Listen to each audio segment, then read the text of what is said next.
By this time of the day, we will have all thought or spoken the word I dozens of times.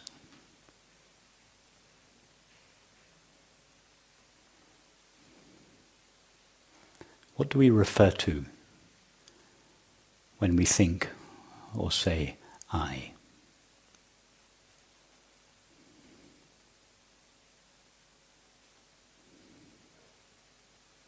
When we say, I am going to Croydon Hall today, or I am sitting on a chair, I obviously refers to the body. When we say, I am sad, I obviously refers to a feeling. When we say, I am confused, I obviously refers to the mind. And when we say, I am the one that knows or is aware of my thoughts and feelings, I obviously refers to whatever it is that is aware of our experience. So this I refers to different things at different times of day. Sometimes I am the body, sometimes I am the mind, and sometimes I am whatever it is that is aware of my experience.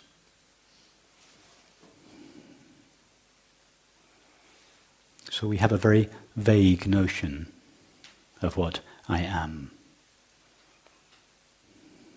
In fact, we normally think and feel that I is just a kind of mixture of all of these.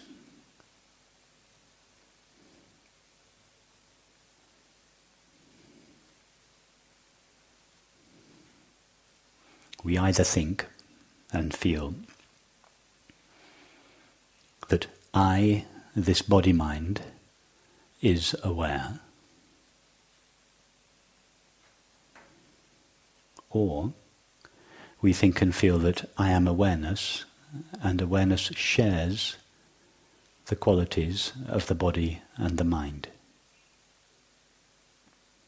Both these two possibilities amount to the same thing.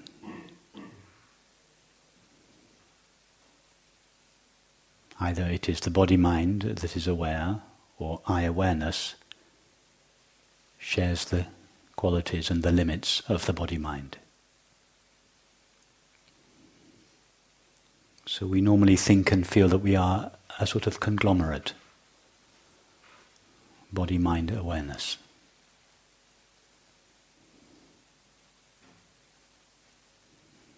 And all our experience appears in relation to this I.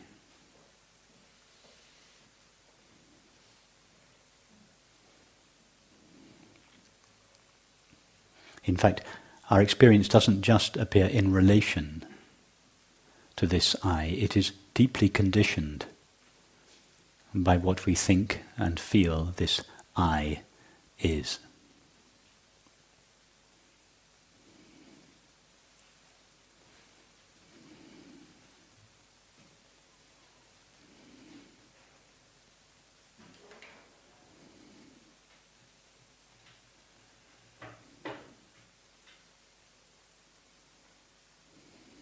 So the first thing we do in our meetings is to explore the nature of I. This is the most essential question.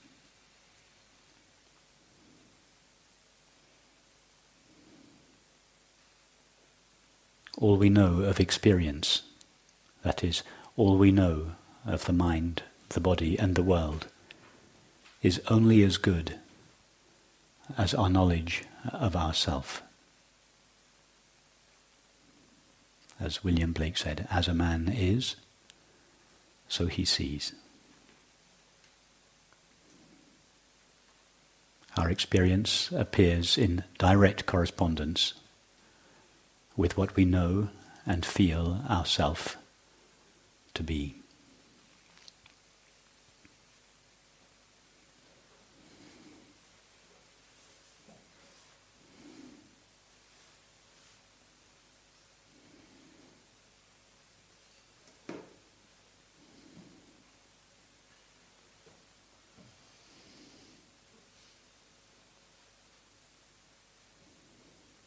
So just take the thought, I.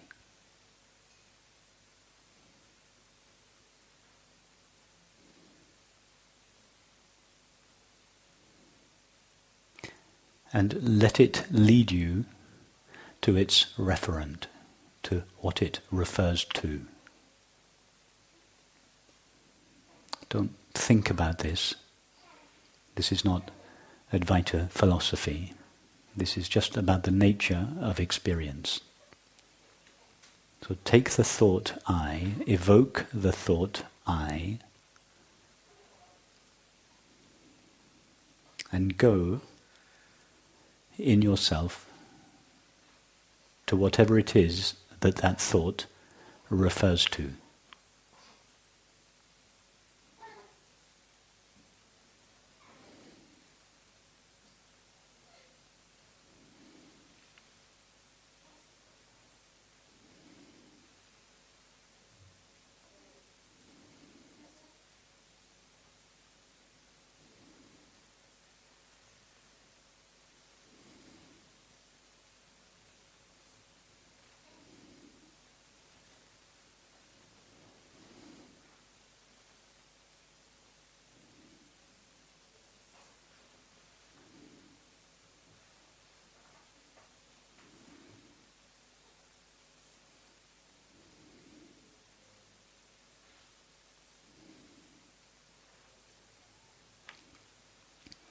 When I was growing up, we had a book in the family called Are You My Mother?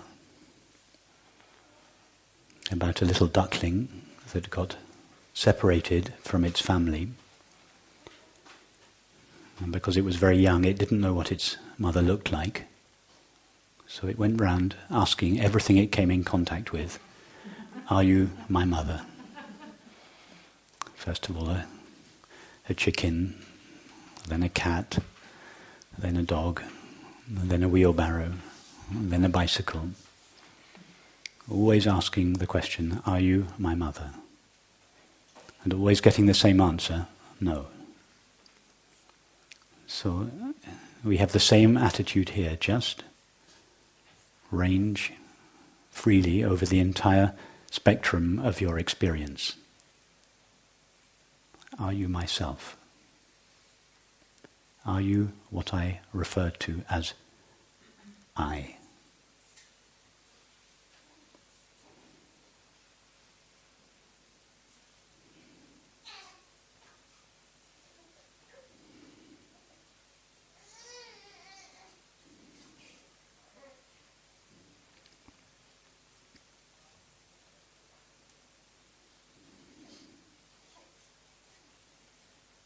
This is not an invitation to think about what you are.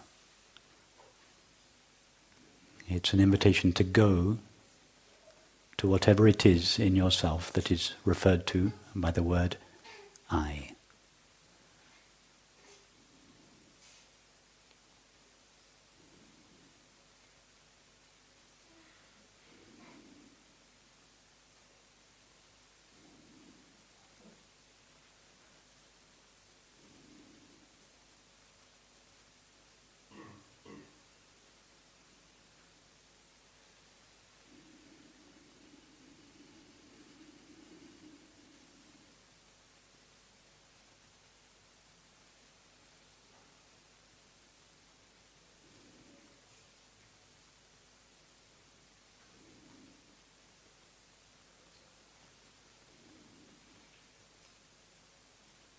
What is the very first thing we know about ourselves?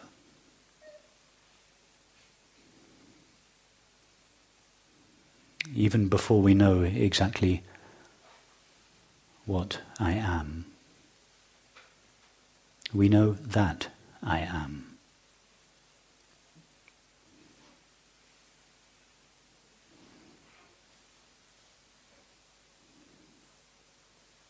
We know for absolute certain that I, whatever exactly I am. I am present. That is beyond doubt. And it's everyone's experience.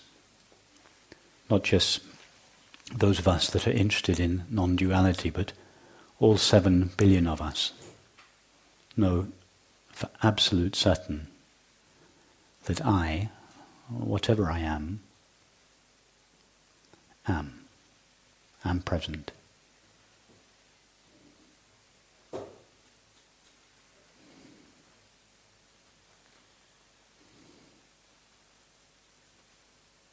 In fact, we know that I am with a greater degree of certainty than we know anything else.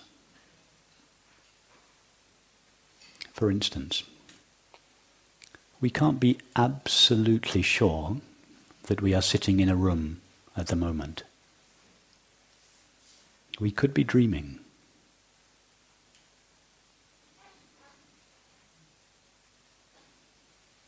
When we have a dream at night, it feels as real as the waking state does from the point of view of the waking state. There's no way of knowing now whether we are dreaming or not. So we can't be absolutely certain. We're pretty certain we're not, but we can't be absolutely certain. But we can, or rather we are, absolutely certain that I am. Even if I'm dreaming, I still am. I'm still present.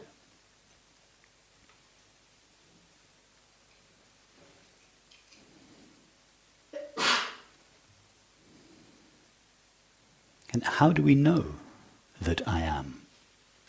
How do we know that I am aware? That I am present?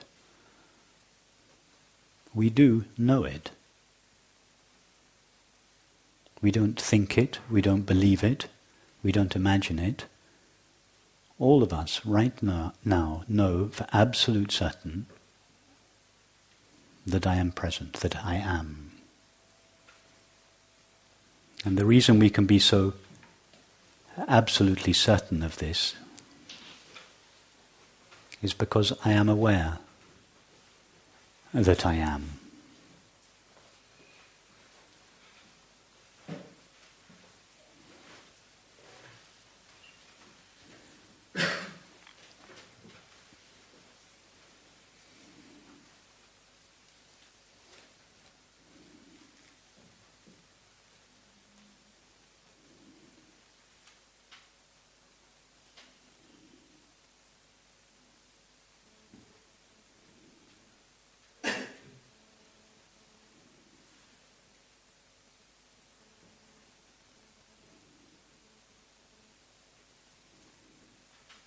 Now what is it that is aware that I am?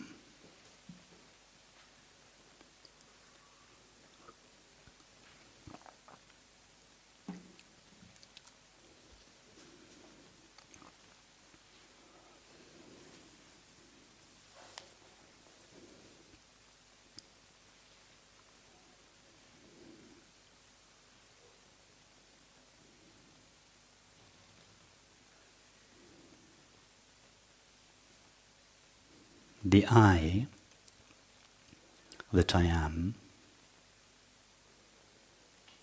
is obviously the same I that is aware that I am.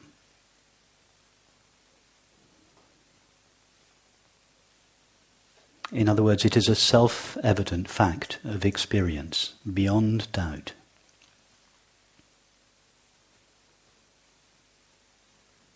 That the I that I am is both present and aware.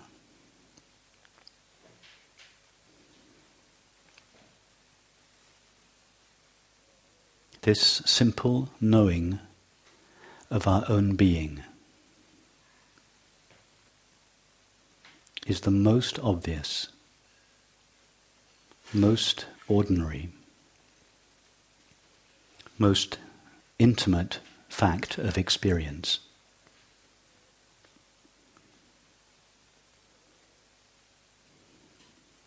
And it is an experience that anyone can access at any time they please. In fact, it's not an experience.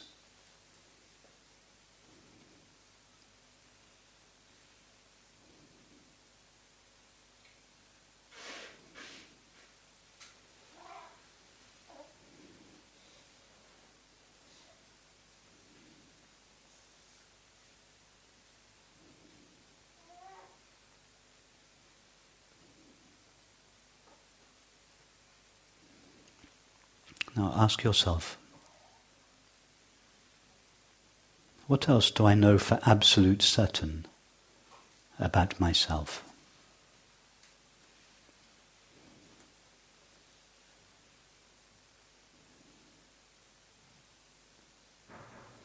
And who is the I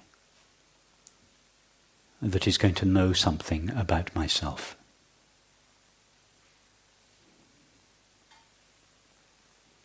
What do I know about myself? Not what does thought know about myself. Thought will tell us all kinds of things about ourselves. Not what feelings tell us